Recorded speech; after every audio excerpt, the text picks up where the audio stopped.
ये है separating plane.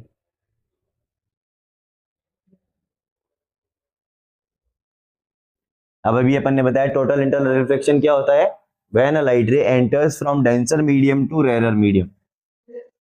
और इससे पहले भी अपन ने रिफ्रैक्शन में पढ़ा है कि डेंसर मीडियम से जब लाइट रे रेरर मीडियम में ट्रेवल करती है तब वो अवे फ्रॉम द नॉर्मल यानी नॉर्मल से दूर चली जाती है।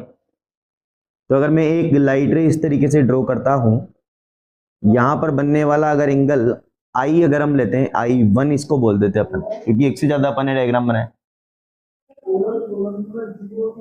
तो यहां पर जो लाइट रे है उसको ऐसे जाना चाहिए, लेकिन वो उसके पाथ से डेविएट हो जाएगी और away from the normal move हो जाएगी। यहां पर बनेगा एंगल R1।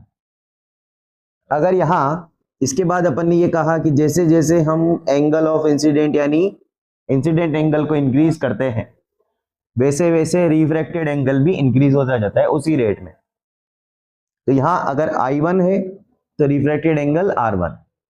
अगर मैं यहां I1 को थोड़ा और बढ़ा देता हूं ऐसे I2, तो यहां पर बनने वाला जो एंगल है वो हो जाएगा R2,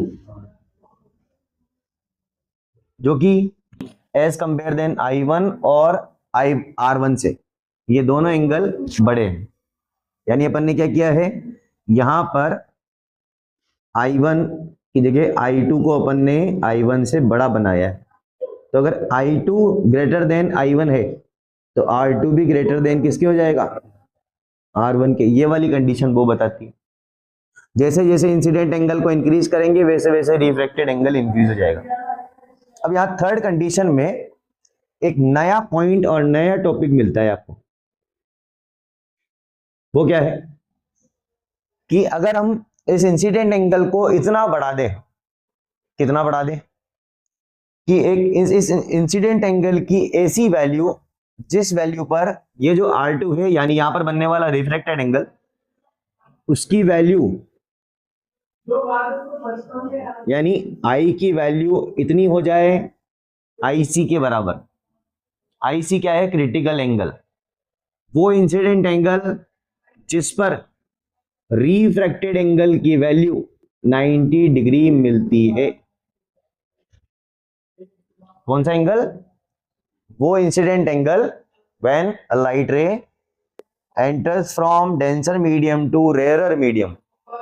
जब लाइट रे डेंसर मीडियम से रेयरर मीडियम में जाती है तो इंसिडेंट एंगल की वो वैल्यू जिस वैल्यू पर आर की वैल्यू कितनी मिलती है आपको, 90 डिग्री मिलती है। यानी इंसिडेंट एंगल का वो वैल्यू जिस पर रिफ्रैक्टेड एंगल की वैल्यू 90 डिग्री मिलती है, इस वाले इंसिडेंट एंगल को क्या कहते हैं अपन, क्रिटिकल एंगल कहते हैं।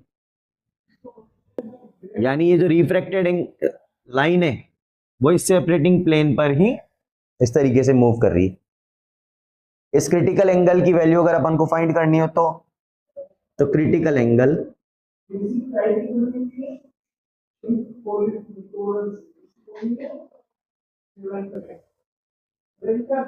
क्रिटिकल एंगल की वैल्यू फाइंड करने के लिए बाय स्नेल्स लॉ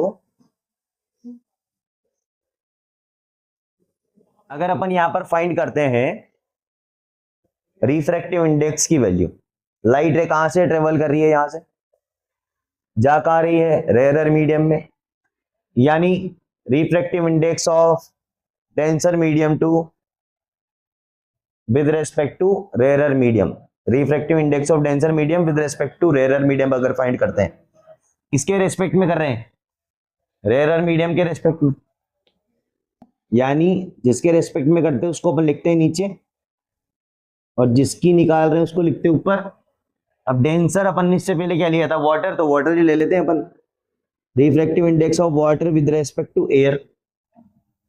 तो देखो एंगल आई किसके बराबर हो जाता है क्रिटिकल एंगल के टाइम पर, IC के, और आर किसके बराबर हो जाता है, 90 डिग्री के, ठीक है ना।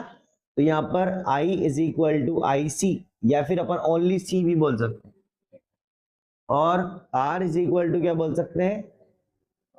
तो यहां पर अगर वैल्यू रख दें तो W म्यू ए की वैल्यू क्या बन जाएगी भैया, sine IC upon sine 90, sine 90 की वैल्यू क्या मिलती है, क्या होती है साइन 90 की वैल्यू 1 होती है। तो डब्ल्यू म्यू ए की वैल्यू साइन आईसी के इक्वल हो जाएगी, क्योंकि साइन 90 क्या है 1 है। तो यहां पर डब्ल्यू म्यू ए की वैल्यू साइन आईसी के इक्वल, और एंड ए म्यू डब्ल्यू की वैल्यू क्या होगी, refractive index of air with respect to water, इसके इनवर्स के इक्वल होगी 1 अपॉन डब्ल्यू म्यू ए। तो A mu W is equal to 1 upon sine IC हो जाएगा। 1 अपॉन साइन क्या हो जाता है, 1 अपॉन साइन क्या हो जाता है, कोसेक आईसी हो जाएगा। अब इसको म्यू ए म्यू डब्ल्यू को अपन ले लेते हैं mu only, refractive index of the medium, only refractive index of medium, है ना। इस बात को याद रखना है कि रिफ्रैक्टिव इंडेक्स ऑफ मीडियम है ये। तो आईसी की वैल्यू क्या बनेगी, देखो यहां से